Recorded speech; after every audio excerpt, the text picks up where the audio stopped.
nzambe penza abatela abakisa elebi nake koluka na mobali bapolisier bazokanga biso toyebi eloko te bakokanga biso réponse eza te.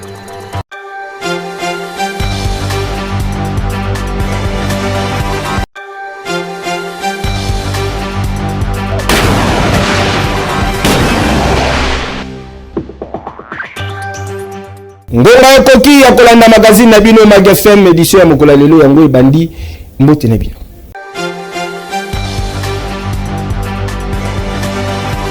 L'Assemblée nationale, président de la commission ECOFIN Guy Mafuta a présenté qui l'objet rapport relatif à la révision sur la loi il y a sous-traitance sur le secteur privé puis projet de loi portant promotion il y a contenu local dans la République démocratique du Congo.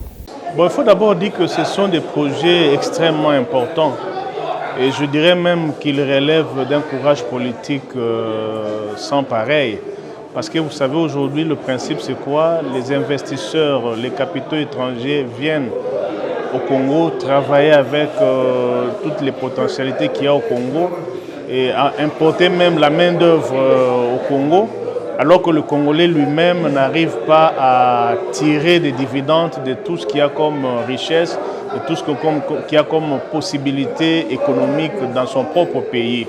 Si aujourd'hui vous voyagez, vous allez ailleurs, dans tous les pays qui voient leurs nationaux évoluer sur le plan économique, vous avez des exemples, je ne citerai pas ici les Dangote au Nigeria, en Afrique du Sud n'en parlons pas, en Ouganda partout, c'est parce qu'il y a ce qu'on appelle le local content, le contenu local.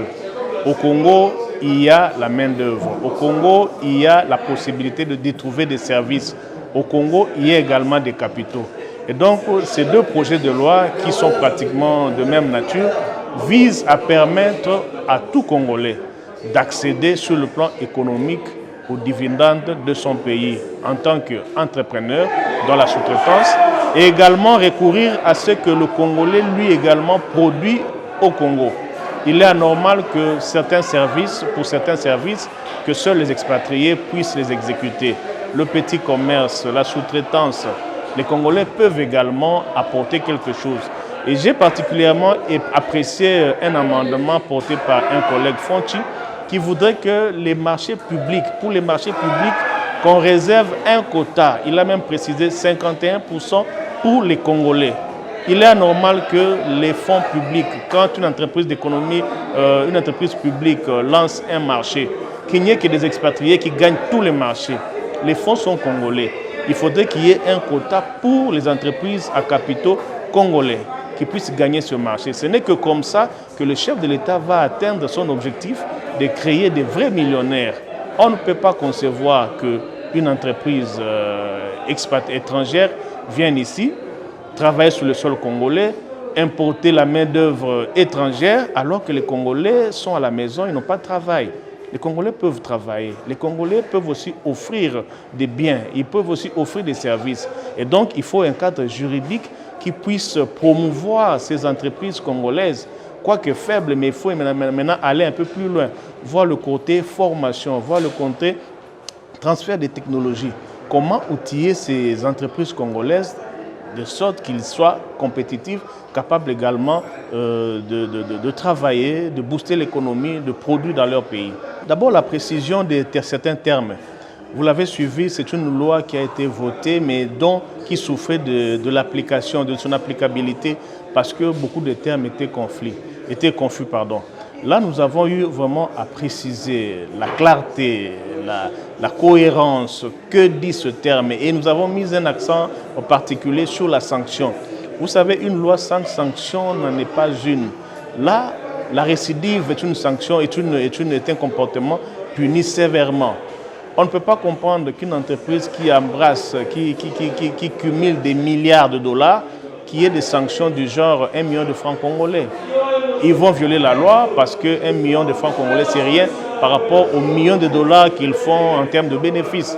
Mais quand la sanction suit un pourcentage assez important par rapport à leurs bénéfices et même au chiffre d'affaires, la sanction va jouer son rôle dissuasif. C'est pourquoi la commission ECOFIN a travaillé à un peu endurcir le ton sur les sanctions. Mais également, nous avons fait attention aussi au climat d'affaires. Hein. Vous savez que nous sommes dans un village planétaire, comme on dit. Il y a beaucoup d'investissements extérieurs qui viennent. Le climat d'affaires, c'est un élément important, même un indicateur économique important. Nous avons tenu compte de tout ça pour être l'église au milieu du village, mais surtout penser aux Congolais qui doit également tirer les dividendes de son pays. Un grand marché, une grande potentialité en termes de ressources naturelles. C'est un grand marché et le Congolais doit se retrouver ici.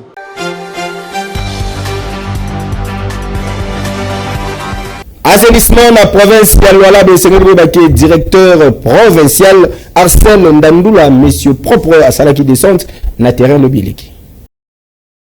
Sous l'initiative de son excellence Jeffrey Masuka Saini, ministre provincial ya tourisme, énergie et hydrocarbures, des directeurs provinciaux et assainissement Arsène Ndandoula, monsieur propre, a effectué qui visite des terrains lobby eleki na ba entreprise locale Mibale Oyo Bazali spécialisée na recyclage ya ba déchets plastiques. OLM agence environnement pe Maël Flore descente et bandaki nanu na dépôt et sika wapi ba déchets plastiques ezalaka entreposés avant ya kozala transformé en pavé. Et Sengeli Boye Bake, monsieur le propre directeur provincial et assainissement Arsène Ndandoula a rappelé qui ba objectif ya descente na ye oyezali ya kopalper du doigt ba réalité ya terrain afin ya ko accompagner ba promoteurs locaux. Tangu azwaki maloba monsieur propre atalisaki Boye. Après les passages du ministre de l'Industrie de notre province à KBM, là, il avait aperçu les jeunes entrepreneurs en train de les faire. Comme ça qu'on a été recommandé d'aller voir, de les approcher, de voir ce qui se passe et comment ils les font. Comme ça fait partie de notre secteur, c'est comme ça que nous sommes venus voir pour que nous ayons une idée, voir par quelles mesures du possible les ministères de l'Industrie peuvent l'accompagner pour avoir l'usine possible qu'il faut pour la transformation. Natour Nabango, responsable des entreprises, Sepelaki Makasi, pour Nakomona directeur provincial et assainissement, na Moussala Nabango, Oyezali, ko contribuer pour réduire les déchets dans la province, ko lutter contre l'insalubrité, ko protéger l'environnement, et ko promouvoir l'économie circulaire à travers création d'emplois dans le secteur. Ayant reçu le directeur général de l'assainissement de notre province, nous attendons améliorer notre système de travail et de transformation. Donc, c'est pour nous déjà une très belle assurance de nous dire que d'ici peu, nous aurons des moyens encore plus industriels de fabrication de pavés écologiques. La visite de la direction provinciale de l'assainissement du Lualaba, c'est pour nous un signe qui montre qu'ils sont à côté des entrepreneurs et notre joie est de voir qu'ils sont venus et voir tout ce que nous faisons dans la transformation des déchets, quel que soit le moyen par lequel nous utilisons. Et nous sommes contents et nous espérons que ça va produire de bons résultats, la visite. Et Sengeli ko rappeler que descente oyezali ko intervenir na cadre ya normalisation ya entreprise œuvrant na secteur ya assainissement en conformité na vision ya Mokondi ya Mboka, son excellence Félix Antoine Tshisekedi Tshilombo Fachi Beton, vision oyezali matérialisée na gouverneur ya province madame Marie-Thérèse Fifi Masuka Saini. Ah oui, Boyende ezalaka. Yekeyo.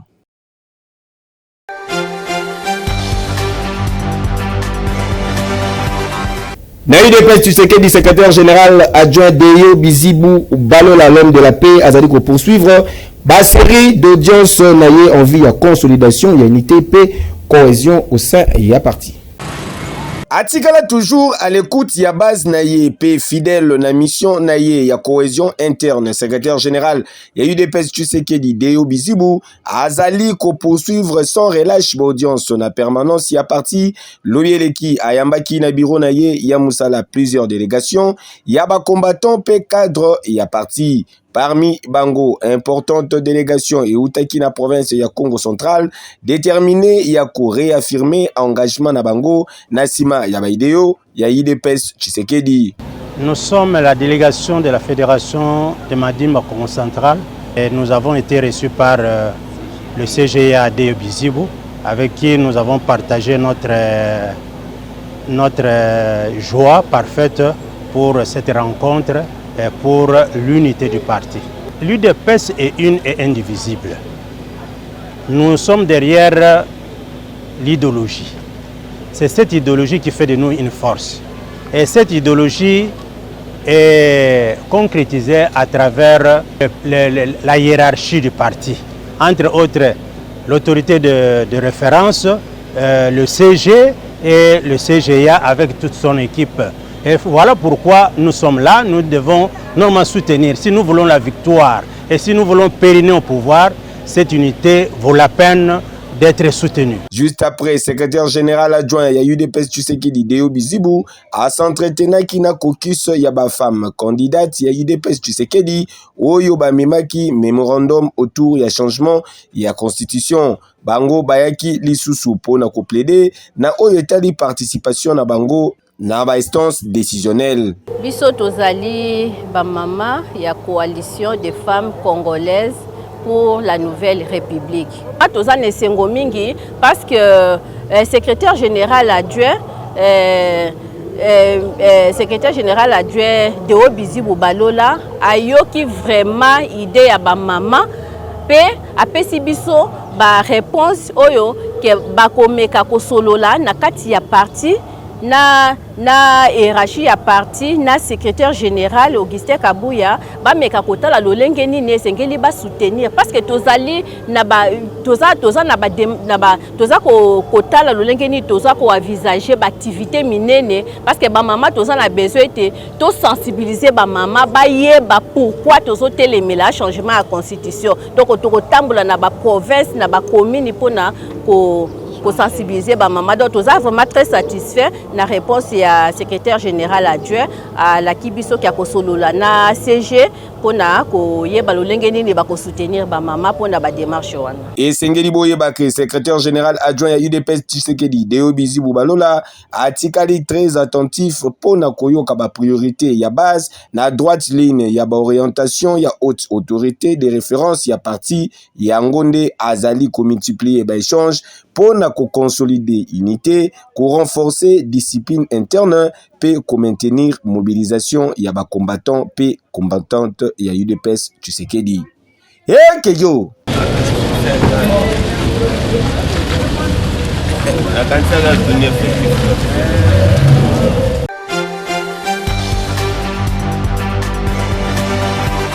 Na marché Gambelezali na mupanzi moko batekaka kaka bakisi ya bokoko constat ya Magefem. Mboka na mboka ezalaka na culture nango, mboka na mboka ezalaka na lolenge nango. Awa ndenge bozali komona boye, tozali na wenze ya Gambela plus précisément esika wapi batekaka uniquement bakisi ya bokoko. Awa ezala ozali na maladi nini, ezala maladi babwakela yo, ezala ya mystique. Awa grâce ya bakisi ya bokoko o bozali komona ezala mabanga banyama banzete makasa ba mama oyo ba kolukela solution pe obiki neti baje avec impact pe idéologie.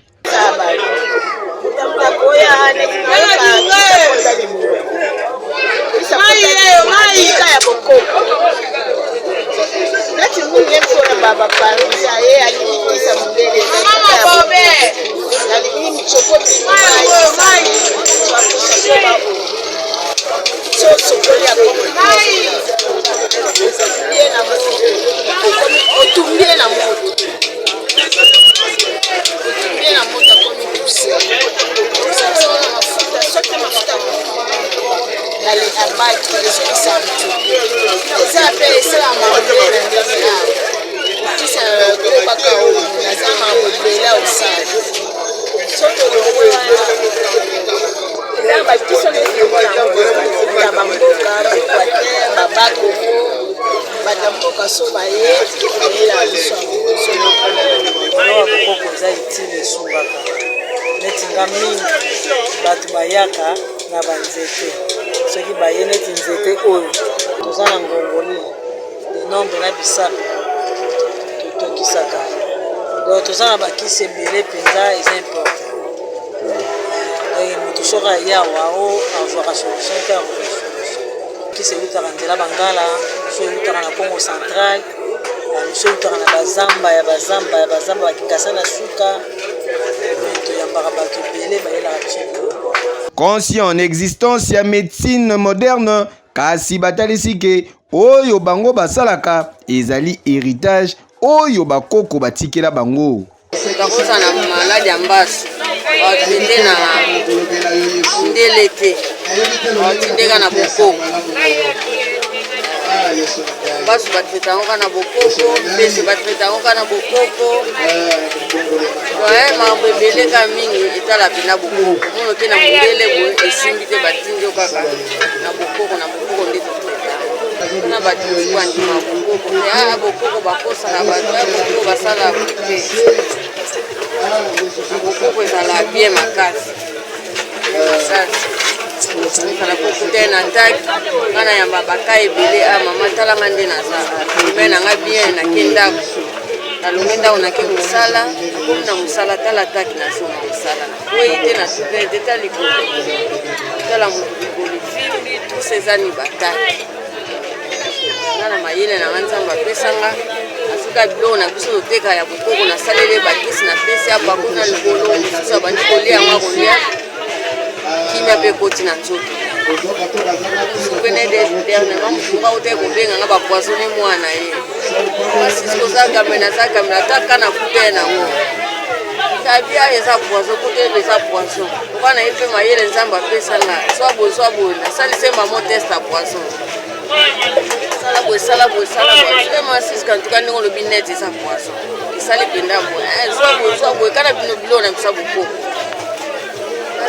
swabo esangisa bozongisa boye mwana ntango amelanga 30 minutes abando sumba kusante ezani bokoko omingi bakoyaka bandima bokoko te babaate makambakuta bakosa bokoko somoke ezali eza makambo ebele kaka atotontina suka ezali bokoko nde zawa epi koza mayelo nzambe nde mitapesaki biso. Kasi malgré savoir-faire na bango bakutanaka pe na badifficulté ebele ndenge batalisi awa. Vous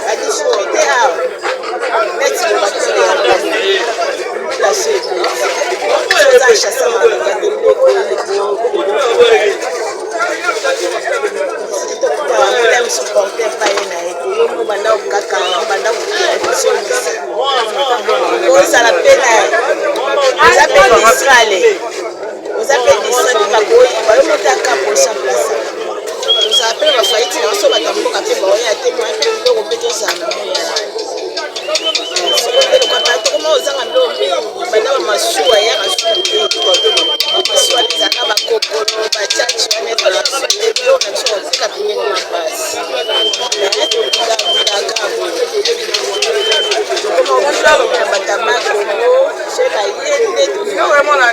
Bon, makasi ezaka ndeko dollar eza ya mata biloko komi cher ndeti biloko tosomba yango ntango tosomba yango na dollar te tosomba yango na franc mais sikoyo tellement dollar eza ya mata yango mpe mati sikoyo eloko elekelanga ya makasi biloko oyo eza ya mboka oyo euta ya mboka na biso moko ekomi kotekama cher lokola ndeti babiloko ezouta bapays ya libanda yango wana nde esala biso pasi mokonzi yango kasa mwa akita biso ata dola po tozwa ata mwa souffle. Tala bakosa bino te bakisi oyo esalaka pe na ndenge ya kosakana te neti kutu na baprovince misusu awa na République démocratique du Congo bakisi ya mindele ekomaka te pe ezalaka te bokoko na bokoko ekeyo biso eza mombongo babokoli na biso babokoli biso na mombongo bokoli na mbongo mama teki yango bana bile tozoya azolakisa biso lelo mpe nzambe asungi tozima bana na biso toki na bandako na biso mombongo ka yango lokako.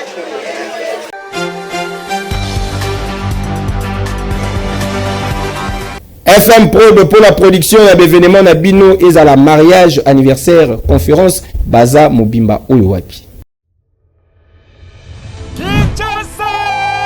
République démocratique du Congo, Congo Brazzaville, Tinangola, boyo kelanga nanu eloko oyo. Fondation Malouwa Télévision FM TV bazali offrir na bino ba service na bango ya qualité na ba prix moko hors concurrence. Ezala pona ba reportage, interview, tournage ya ba clip vidéo, ba production audiovisuelle, pe ba service ya ndenge na ndenge grâce ya équipe ya ba professionnel passionné pe na utilisation ya ba matos ya solo ya dernière génération. FM Télévision azali ko créer ba contenu visuel percutant pe ya haute qualité oyo ezali adapté na ba besoin na bino. Bokanisi esili tin ouverture ya événement, film d'événement, conférence, ezala mariage, concert, tope d'événement songolo pakala. Esengeli boyeba ke mission ya FM Télévision ezali ya ko mettre en lumière ba histoire na bino pe ko transformer ba idée na bino na ba image marquante. Pour plus de précision, bokoki kokota en contact na FM Télévision na ba numéro ezali affiché. FM Télévision, nul n'a le droit d'être heureux seul sur la terre. Qui dit mieux?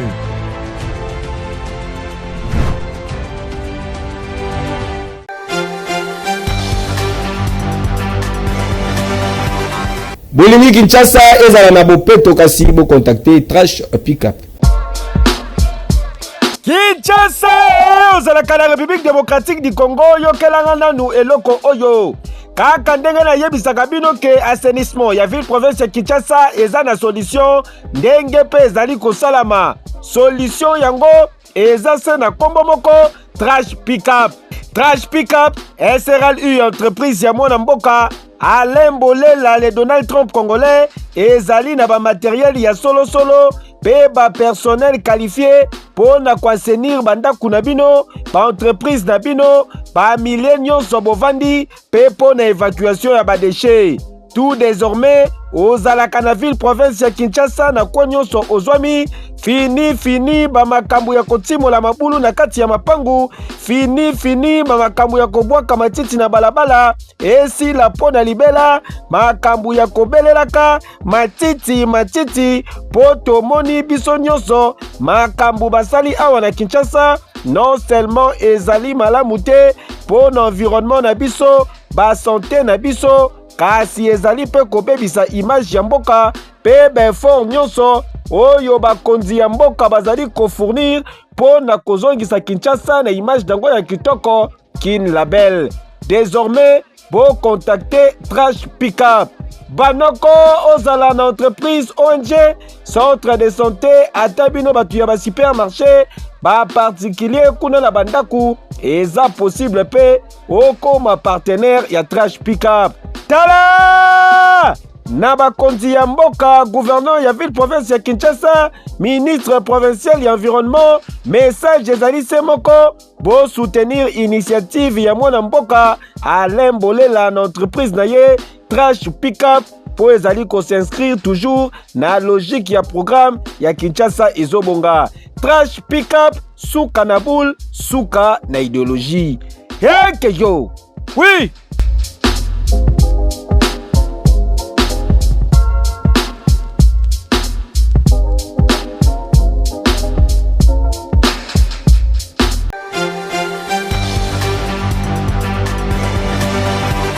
Na commune ya Makala ayebana mingi papagi asalaka bakita ya mabaya reportage.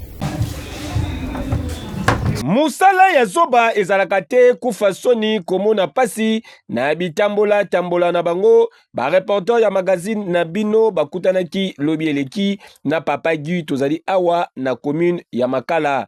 Ye na cadre ya article 15 débrouillez-vous pour vivre asalaka na ye ba guitare ya musique.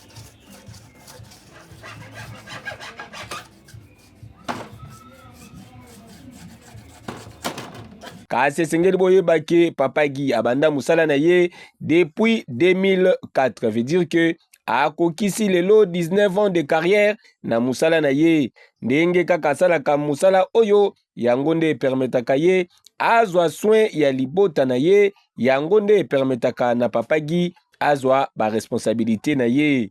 Évidemment musala oyo bon na umele nanu mingi te mais peut-être depuis 2004 oyo 18 ans depuis na bandi yango bon eza kosunga ngai mpona kolia mpona kobokola life libota yango wana ngai naza photographe alors mosala photo tellement koma ndenge ekoma moyen ya kocontinue eza te me nabandela nabalaki na mosala yango ya photo ti na bimi na yango naboti bana oyo ekozwa yango nsima entuka na bandi yango na 2004 ti na 2025 oyo je pense 19 ans ya carrière oyo quelque naza na oyo eza accompagnement moni yango eza korepresente neti acoustique neti acoustique me tosaleli yango kakao tosalaka mpe babase na ndenge ya sèche lokola baoyo bon nakanisi eza nde bongo mpona biloko fabrikate toza na oyo sorte oyo mpona accompagnement tosalaka mpe ba électrique tosalaka mpe bakese mosusu mpona accompagnement ya moke lokola oyo eza nano esalami te oyo kesi na yango ezali kesi ya solo. Toujours na cadre et article 15, débrouillez-vous pour au vivre. Papa Guy akutanaka pe na ba difficulté ebele surtout na oyo etali conjoncture actuelle. Difficulté ezalika na biloko matamataka tel que tango ebandeli ba triplex ezaki nango moins cher peut-être ba 9000 bozwa triplex ma minute ya le recommande ma 20 triplex pour somba wana ba outil lokola ba oyo ezalaki nango ba 3500 lelo ekoma 8500 biloko ebele na salelaka tel que ba bouche sport sombi mwandambo ba tiner ba ensuite ba vernis et de fait que comme cher mais to sala bon to bunda kaka na ndenge yango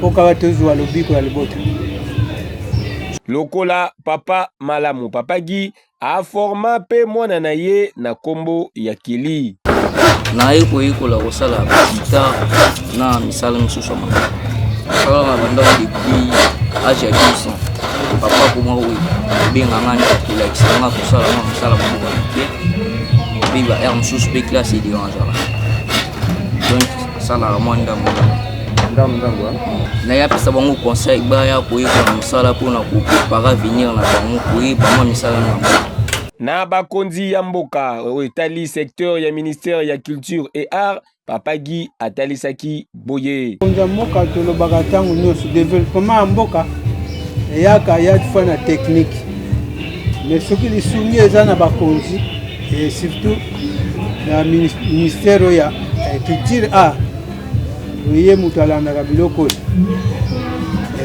l'état etant que nzambe ya mokili ya yebi ke biloko soka encadré ba litier lokola biso ba litier na ba télé oyo bisungi oyo bien pour tozwa pe ba matériaux ya bien pour tozwa moyen ko produire pe moyen ebele côté kama pe na mboka mosusu parce que tofutaka pe ba document ya l'état ndenge tozawa ne demande na biso na ba konsta bisungi na ministère oyo etali makambo oyo bakoki kosunga tala ndenge kaka baloba musala ya zoba ezalaka te longonia na papa Guy pe libota na ye mobimba ya boyende tuzolinga mabe ezali nde koyiba mabe ezali pesanga sombelanga kabelanga o tolobaki te yeke yo.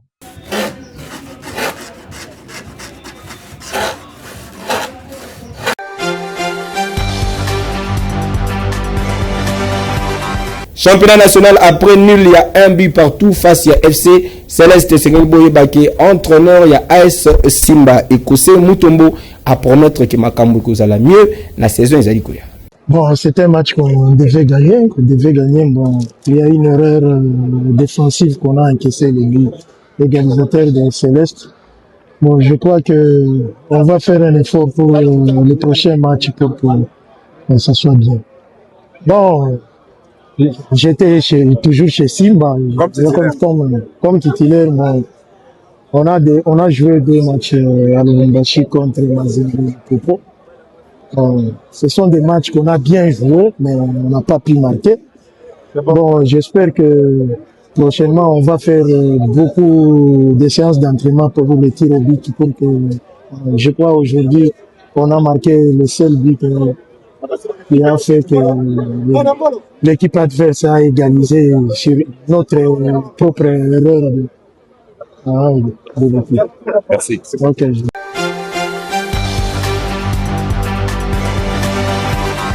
Magafem Mokola Lelo Komina Souka, merci pour la confiance et fidélité. Bonne nouvelle, Sengel Boubake Wesley O Maï champion ezali déjà disponible à la ville province ya Kinshasa. Maï ya qualité na conseiller bino bon consommer en po ezali ko sala na ba condition ya kitoko avec impact pe idéologie bo sepela ki na ba image ya Mokola Lelo bo pesa merci mingi na Fortina Mayangi FM mboka zalaki na sima caméra régie finale ezalaki assuré na directeur technique Gelon Mouya Bamata bakita baba lukana mabele fils Maniboy Kamachine la préférable.